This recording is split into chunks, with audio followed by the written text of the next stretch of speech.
Assalamualaikum warahmatullahi wabarakatuh. Perkenalkan, nama saya Nur Azliana dari kelas 4B Tadris IPA Biologi. Sini saya akan menyampaikan 8 materi tentang statistika. Untuk materi pertama yaitu tentang distribusi frekuensi dan kurva normal. Distribusi frekuensi adalah susunan data yang berupa angka yang diurut menurut besarnya atau kategorinya. Susunan data angka tersebut disajikan dalam bentuk tabel distribusi frekuensi. Penyusunan data ke dalam tabel distribusi frekuensi bertujuan untuk meringkas dan menyajikan data untuk keperluan analisis berikutnya. Terdapat dua bentuk distribusi frekuensi, yaitu distribusi frekuensi tunggal dan distribusi frekuensi bergolong. Terdapat 3 jenis distribusi frekuensi. Yang pertama, distribusi frekuensi biasa, kedua distribusi frekuensi numerik, dan yang ketiga distribusi frekuensi relatif. Materi yang kedua yaitu tentang ukuran variabilitas data. Dalam analisis statistika, informasi yang didapat melalui pengukuran tendensi sentral saja tidak cukup, karena tidak memberi informasi tentang sampel yang kita ukur secara menyeluruh. Tendensi sentral hanya memberikan informasi tentang suatu nilai yang menjadi pusat dari nilai-nilai lainnya, tetapi tidak memberikan informasi seberapa jauh atau berapa besar nilai-nilai dalam kelompok itu bervariasi. Kemudian ada rata-rata simpang atau deviasi rata-rata. Simpangan rata-rata menyatakan penyebaran nilai dari nilai rata-rata dari suatu data. Nilai data simpangan rata-rata digunakan untuk memberikan representatif data yang tepat. Yang ketiga, simpangan baku. Simpangan baku merupakan salah satu teknik statistika yang lazim digunakan untuk menjelaskan homogenitas kelompok. Simpangan baku merupakan nilai statistika yang digunakan untuk menentukan bagaimana sebaran data dalam sampel serta seberapa dekat titik data individu ke mean atau rata-rata nilai sampel.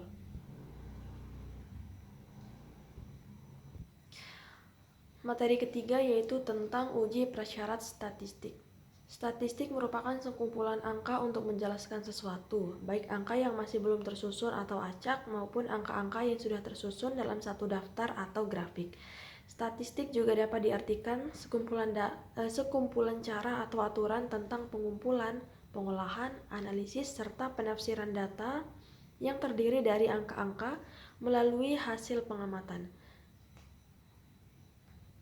Terdapat 2 uji statistik, yaitu yang pertama uji normalitas.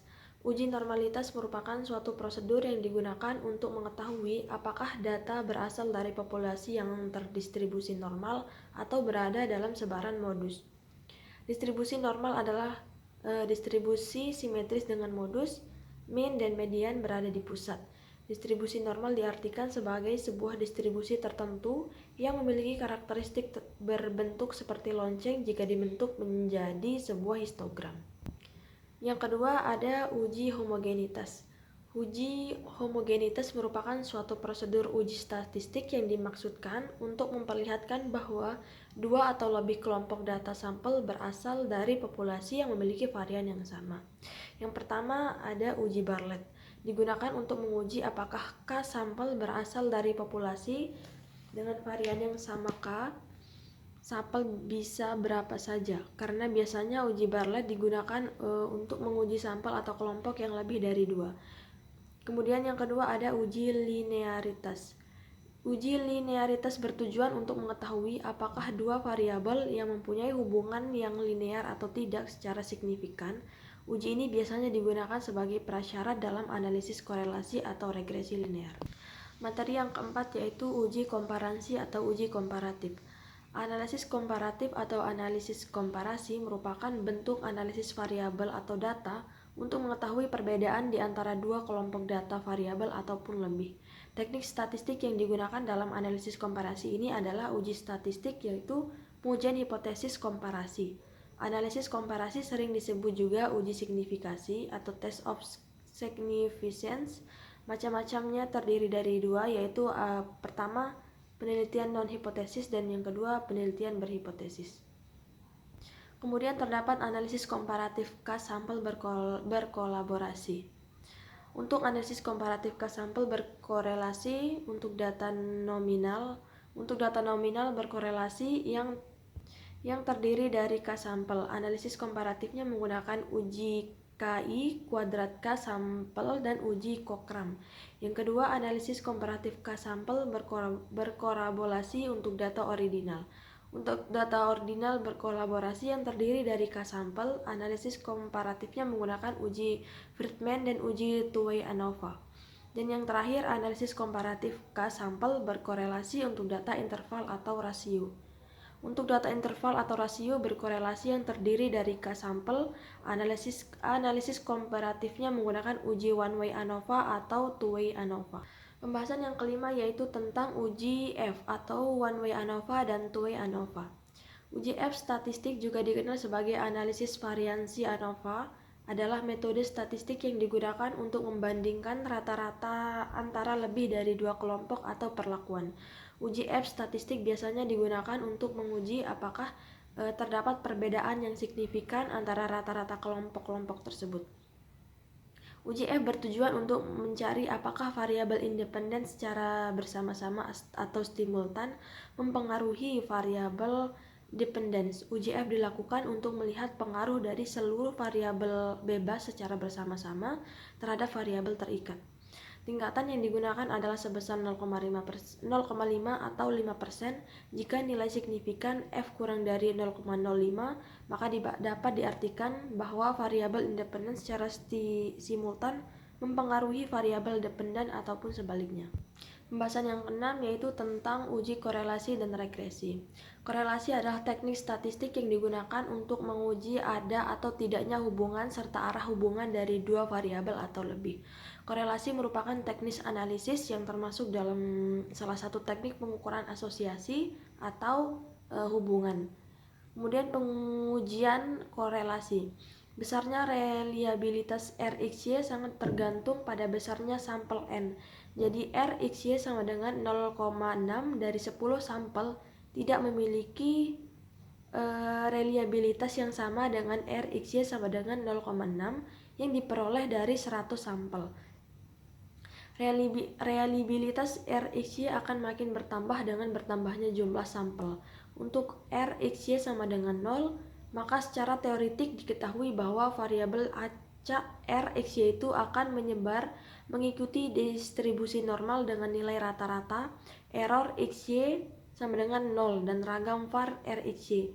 Oleh karena itu, ragam var RxY tidak diketahui, maka kita dapat menduga bahwa R kali X kali Y sama dengan 1 min R kuadrat 2XY dibagi N min 2 berdasarkan var. Dengan demikian, variabel acak RxY akan berdistribusi student dengan derajat bebas V sama dengan N min 2. Kemudian pengertian dari regresi. Regresi adalah suatu metode analisis statistik yang digunakan untuk melihat pengaruh antara dua atau lebih variabel. Regresi merupakan suatu alat ukur yang dapat digunakan untuk mengukur ada atau tidaknya korelasi antar variabel. Jika ada dua variabel atau lebih, maka sudah selayaknya dipelajari bagaimana variabel-variabel itu berhubungan atau dapat diramalkan. Analisis regresi mempelajari hubungan yang dinyatakan dalam persamaan matematika yang menyatakan hubungan fungsional antara variabel-variabel. Pembahasan ketujuh yaitu tentang analisis multivarian atau MANOVA dan MANCOVA. Analisis statistik multivarian merupakan metode statistik yang memungkinkan peneliti melakukan penelitian terhadap lebih dari dua variabel secara bersamaan. Dengan menggunakan teknik analisis ini, maka peneliti dapat menganalisis pengaruh beberapa variabel terhadap variabel lainnya dalam waktu yang bersamaan. Analisis multivarian digunakan karena pada kenyataannya masalah yang terjadi tidak dapat diselesaikan dengan hanya menghubungkan dua variabel atau melihat pengaruh satu variabel terhadap variabel yang lainnya.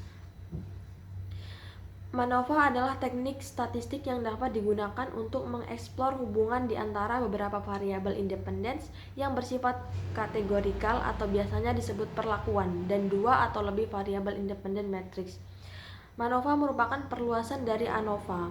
Dalam suatu penelitian, tidak semua variabel dapat dikontrol. Terdapat variabel yang tidak dapat dikontrol dengan mempengaruhi respon objek penelitian.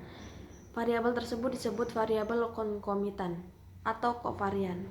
MANCOVA atau Multivariate Analysis of Covariance adalah analisis covariance dengan lebih dari satu variabel terikat. Dalam MANCOVA terdapat variabel konkomitan atau kovarian yang dianggap sebagai variabel bebas dan harus berskala rasio atau interval. Pembahasan terakhir atau pembahasan ke-8 yaitu tentang analisis covariance atau ANCOVA. Analisis covariance atau ANCOVA merupakan teknik statistik yang menggabungkan analisis regresi dan analisis varian. Analisis covariance atau ANCOVA fungsinya sama dengan ANOVA, hanya saja dalam ANCOVA ditambah pengendalian secara statistik terhadap variabel numerik. Variabel numerik dimasukkan sebagai kovariabel dengan tujuan untuk menurunkan error variance dengan jalan menghilangkan pengaruh variabel tersebut. Termasuk salah satu statistik yang kuat, berguna untuk penelitian eksperimen maupun non-eksperimen. Dengan menggunakan rancangan ANCOVA, pengambilan sampel secara acak tidak lagi sangat diperlukan. Sekian dari saya, kurang lebihnya mohon dimaafkan. Wabillahi taufiq wal hidayah. Wassalamualaikum warahmatullahi wabarakatuh.